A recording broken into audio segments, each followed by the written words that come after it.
bohemios, gitanos, gipsies, egipcios. A su llegada a Europa tuvieron los primeros problemas de convivencia.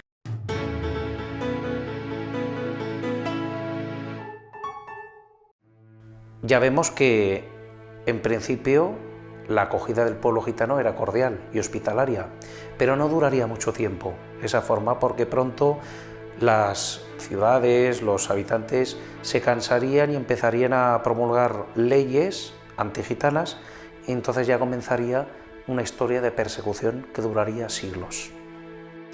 Hay que tener en cuenta que los caminos estaban llenos de gentes errantes y todos no eran muy amables. Por ejemplo, las gentes de guerras también eran gentes itinerantes y eran muy peligrosos.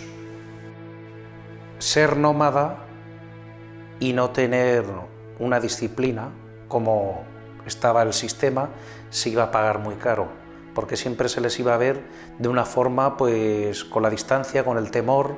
Toda esta mezcla de rechazo social conllevaba a que podía haber delitos cometidos por la propia comunidad gitana, pero también otros no cometidos, con los cuales ya teníamos el culpable perfecto. La gente en general no sabía distinguir si pertenecías a un grupo o a otro, e identificaban a todos por igual como peligrosos. Y todavía se considera más peligroso al grupo gitano, principalmente por su aspecto oscuro, su lenguaje incomprensible, sus costumbres exóticas. Y esto hace que generen algo de miedo. Después, en realidad, la mayoría de los delitos que se les imputan se basan en apropiación de bienes ajenos, pero no delitos de violencia ni sangre. No contribuyó a su popularidad ni la amenaza de mala suerte, ni la costumbre de la mendicidad. Se les acusó también de aprovecharse de la credulidad de la población, vendiendo ungüentos, remedios mágicos, con la lectura de la Buenaventura. Los denominados cíngaros raramente se consideraban agresivos o peligrosos, salvo en época de disturbios o de hambrunas. Sabemos que acogían a gente que podían ser gente que buscara aventuras, desertores, gente que quisiera cambiar de vida. En los primeros tiempos, la justicia local se hacía cargo de las denuncias que recibían. Poco a poco, se fue admitiendo que sus jefes se encargaran de impartir justicia entre los miembros de sus compañías. Las administraciones percibieron que este sistema no iba a tener un largo recorrido, con lo cual decidieron aplicar una mano dura. Los estados europeos pretenden que las comunidades gitanas se asienten y asimilen las costumbres locales. Este hecho de no tener una integración plena a las costumbres iba a conllevar un enfrentamiento.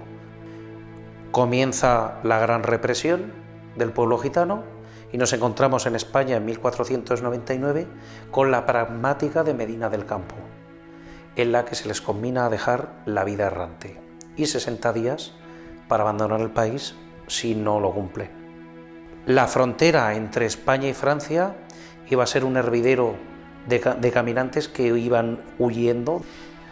En el siglo XVIII nos encontramos con un caso extremo de persecución mortífera en los Países Bajos, auténticas batidas del ejército con la policía para exterminar a todo el colectivo gitano que pudieran encontrar, lo cual conllevó a que fueran todos exterminados o bien partieran fuera del país. Nos encontramos el caso de Rusia, en el que el pueblo gitano no es perseguido, pero tiene vedadas ciertas poblaciones a las que no puede entrar. Aunque perseguidos, muchas veces ni se escondían. Estaban protegidos por parte de la población. Por ejemplo, en Francia y en Escocia eran acogidos por familias de la aristocracia que los protegían y podían permitirse después asumir sus multas y sus castigos. En los estados europeos vemos cómo aparecen todo leyes represivas en contra del gitano para evitar su nomadismo. Por ejemplo, en España nos encontramos una ley de 1745 de Felipe V que otorga el permiso de acabar con la vida del gitano cuando no esté en su lugar de residencia.